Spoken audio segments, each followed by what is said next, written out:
একজন ফেরাউন, একজন নমরুদদের পতন 1971 দেখি নাই আমরা, 69 দেখি নাই, তারা 2024 দেখেছি।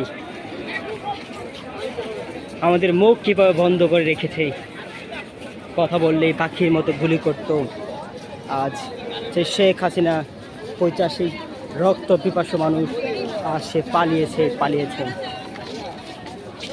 এই দেশ আমাদের, এই রাষ্ট্রীয় সম্পদ আমাদেরই রক্ষা করতে হবে।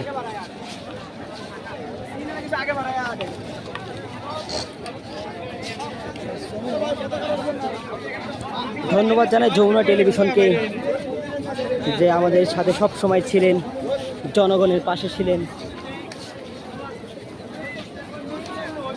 আর ধিক্কার জানাই সেসব টেলিভিশনগুলোকে যারা মানুষের মুখের বাক শক্তি কেড়ে নেওয়ার জন্য সাহায্য করেছে। একজন 85 রক্ত পিপাসু শেখ হাসিনাকে সাপোর্ট করে আমাদেরকে ধ্বংস করে দিয়েছে, আমাদের টেলিভিশনগুলো সব ধ্বংস করে দিয়েছে। আমরা নতুন করে জাগবো, নতুন ইতিহাস লিখেছি, নতুন দেশ রচনা করব, বিশ্বের বুকে মাথা উঁচু করে দাঁড়াবো আমরা।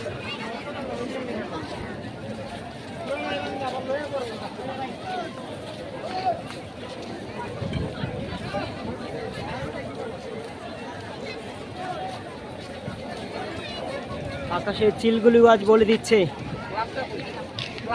আর গাংচিলগুলো এত উপরে যে ধরা দিচ্ছে না, মেঘের সাথে মিশে যাচ্ছে।